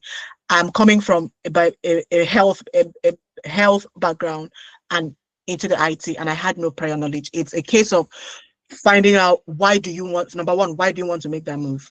That's a very important question. Most people don't ask themselves that question. Why do you want to make that move? In my personal coaching sessions, and also because I'm also a personal coach, my personal coach, and in the job readiness program with DAHEL, we start from there. Why do you want to make that move? Why? It's important, because I've had people come to me because they wanted to move to tech and they want to move to analysis. And by the time we were done with that first session, I call it a clarity session in my session, they realized they didn't have to. All they needed to do was improve the process where they are, or change the way they were working. So the first question is, why do you want to move? And then if you want to move, you said you want to move, it's a question of, what, if you want to become a data analyst, what technical and human skills do I need to become a data analyst? That was the one thing I said about future-proofing your career. Find a place and go into them. And if you're looking for a place, the health tech provides you with all of that, if you're convinced that that's where it needs to be. But I think you need to first answer the question, why do you want to make that move? Shokonya, does that answer your question? While I wait for your response, Messiweke, you said, I was part of data analysis training last year. Yes, it does. Thank you so much. All right, thank you. I appreciate it.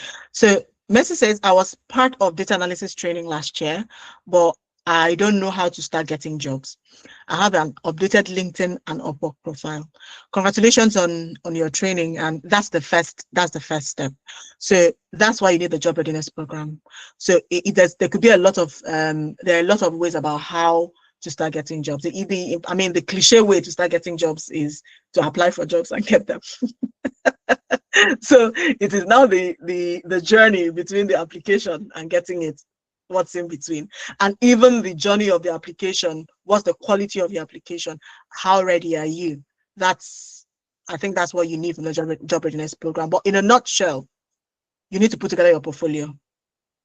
And portfolio means a lot of things: resume, LinkedIn profile, projects, personal branding, professional branding, marketing. A lot of people think marketing is just for some people. Marketing is for everybody. All of us, they sell something. As I did now, they sell something. They sell data strategy. So if you know any data strategy, any organization that needs data strategy, just now they sell. They sell insights, strategic insights, creation. I am selling intervention evaluation.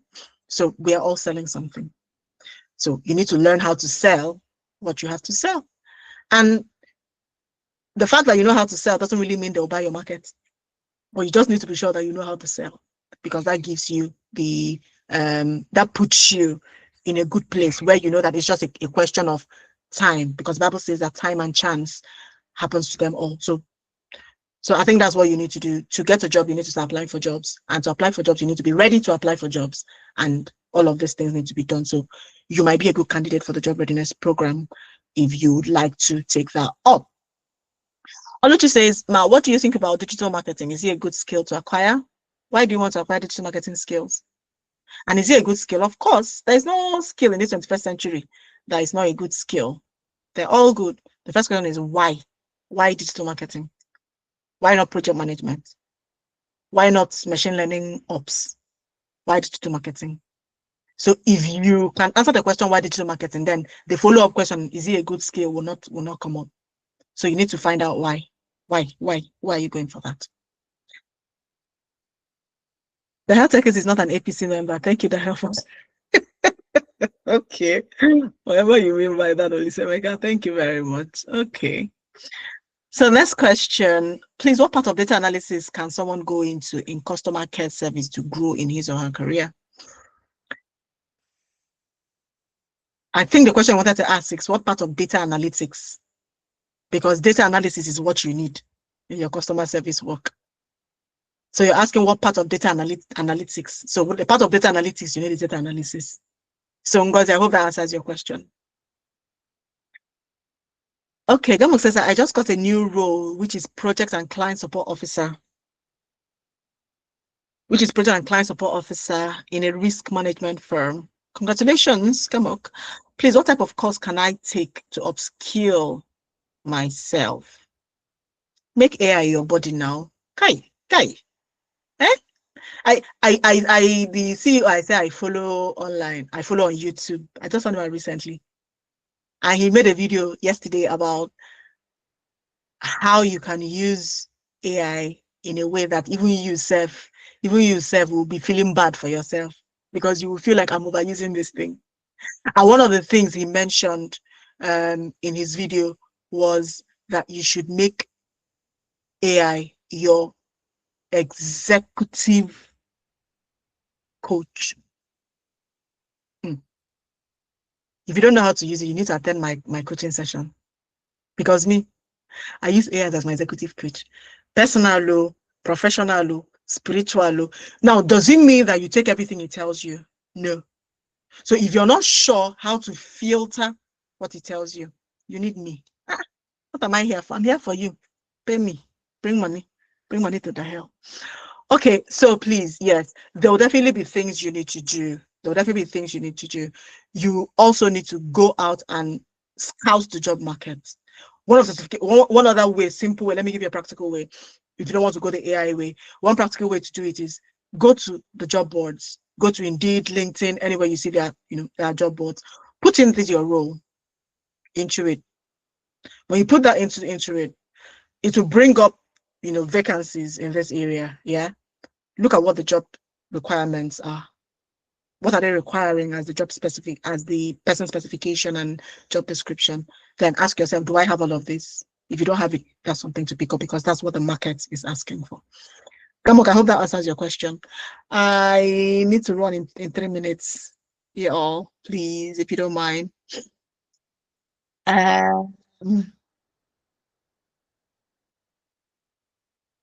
Okay. Gamok, does that answer your question, please? While I'm waiting for your response, Henrietta, you say, I am an IT support specialist. Curiosity to learn more made me join this class. I believe I need more. Aim higher international. So what suggestion do you have for me? You're a candidate for my coaching session, Ejo. Be coming to me, find your way to me. Because I think one way that you need, one place you need to start from is, I don't know if you've heard of the word setting smart goals. So you need to turn this your belief, this your line. I believe I need more. Aim higher internationally. You need to turn that sentence. You need to break it down into a smart goal. If you break it down, you'll get the answer you want. If you know how to do it, go do it. Google it. It's something you should be able to do. But then if you're struggling, I'm here for you. But you have to apply the smart goal principle to it, and then it should be able to answer your question. Then you can then find the gaps, and then you can then find out what more you need to do. But this, I can't answer this yet because you need a bespoke session where we can now sit together and break this down into that SMART, and then we can find where the holes are, and then we can find out how to move from there. When I started to move from biomedical science to data analysis, I did something like that for myself, even though I wasn't even sure what it was. It was after I'd gotten in, and then I started my coaching career as well, that I now realized that thing I did, I has a name. So you have to sit down and break that down into it. Then it shows you where the gaps are, and then you now decide to plug it. Okay. Henrietta, I hope that answers your question, please. How does one acquire a mentor in data analytics journey? Then must one have a mentor? The answer is no. You must not have a mentor. I hope that answers your question. You don't have to. You can figure it out yourself. I mean, nobody needs anybody in this world. You can figure it out yourself. But if you're struggling, then definitely get help. Or if you believe in yourself, you can figure things out, please. It's even good for you. It's good for your ability to be resilient. It's good for your research skills. It's good. You build a lot of skills in the way if you decide to do this yourself. But again, why do you want to waste time when you can save time? Remember, one of the things that makes you high value in this area is that you need to know how to save time, because time is money. Okay. Does that answer your question, data analysis? Master says, ouch, I need to go now.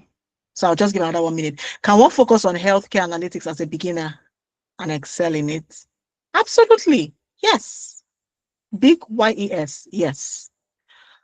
Uche says, is it wise to major on a particular niche in data analysis? Tricky. But it makes you more focused. So if you come to me, or though you don't need to come to me, or if you do, that's fine. I need you.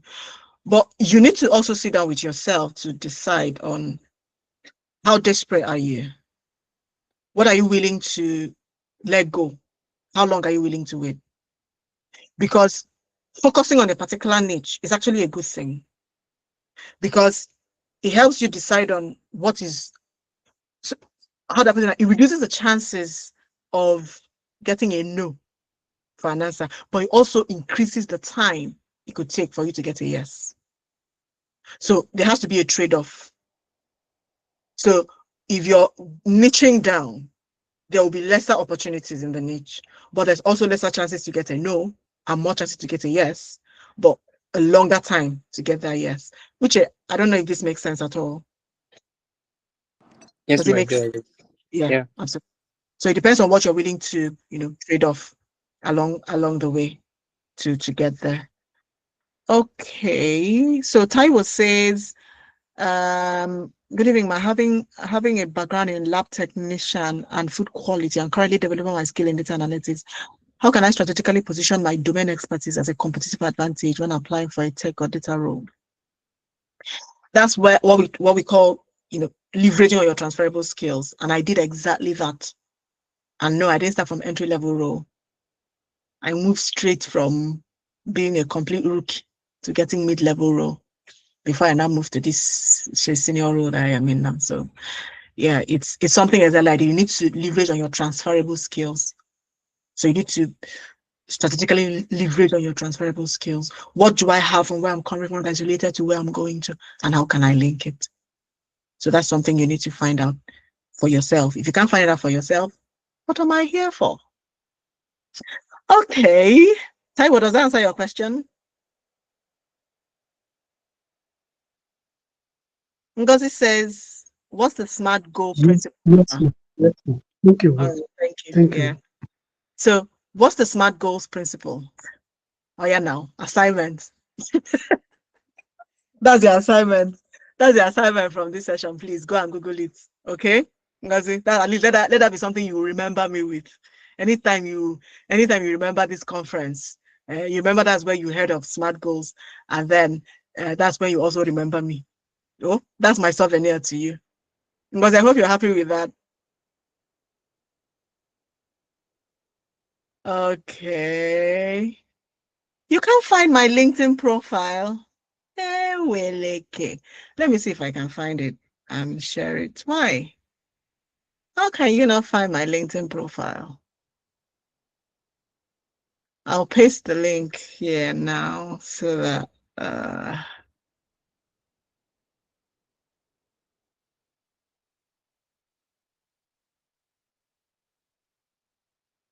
okay, so I've pasted the link here for anyone who needs that. Okay, Ngozi Gamok has answered your question. Specific, measurable, accurate, reliable, and time-bound. Correct. Absolutely correct. The world of work is changing. Okay. I'll read, and that will be the last thing I'll take because I need to run now. I have a family. I need to get back to them. Okay, so the world of work is continuously changing, and those who adapt and innovate will be the ones to lead the way. So you need to embrace the change that's come so that you can lead the future. All right. Thank you very much, everyone. Thank you, and God bless. Mr. Matthew, over to you. I'll be signing out now. So if anyone needs the job readiness program or wants to get in as a DAHEL student, please, Mr. Matthew will be here to take all of your questions. And if you also want the one-to-one with me personally, you also know where to find me, especially if you're not a DAHEL student. If you're a DAHEL student, stick to DAHEL. Don't cross carpet. All right. I'll see you when I see you. God bless. Thank you so much, ma. Thank you so much. I think it has been so much of value. So we are already wrapping up, and as we round up for day one in today's conference, I want all of us to type one insight again in today's session in the chat. I just want to read a few. Just type one thing that will be your take home in the chat session. I will not necessarily read all, but I want to say that we did not waste our time here on this conference. So please, my chat box is open. I want to see one thing you learned, one of the insights you're going home with. Don't worry about the recording; it will be shared. Also, Madam Chimdinma LinkedIn profile will also be shared in the WhatsApp group. But I'm looking at 4 insights. Crave for more knowledge. Okay, that's Barrister Yari. Thank you so much for that. I want to say more. I want to read more before. Audit your skill every 6 months. What you need to unlearn and relearn. That speak to me. Oh, thank you so much, Stephen, for that. Gamma. Okay, having a particular niche. All right. Yes, I'm not sure we spoke to people that wrote down stuff, and also people that will be implementing and changing their lives. Thank you so much. Thank you so much. Just keep it coming. Keep it coming. We're not ending the call soon. So we are. So let's conclude. Let's conclude then. Smart goals. All right, that's for Lois. So today we have learned that career growth is not accidental, it is intentional for me. So tomorrow we'll go even deeper. We'll explore global career positioning and strategic readiness with another exceptional professional. Mr. David had already mentioned that someone will join us tomorrow from the United Kingdom, another from the United States. And also, we will also be learning how you can also land roles even within Nigeria here. So if I'm you, I will invite my friends tomorrow. I will share this link, the WhatsApp link. I think the group is open for others to also add friends. Those are the exactly things I'll be doing. So return ready tomorrow, and thank you for being part of our day one. Do have a lovely and wonderful evening. Thank you.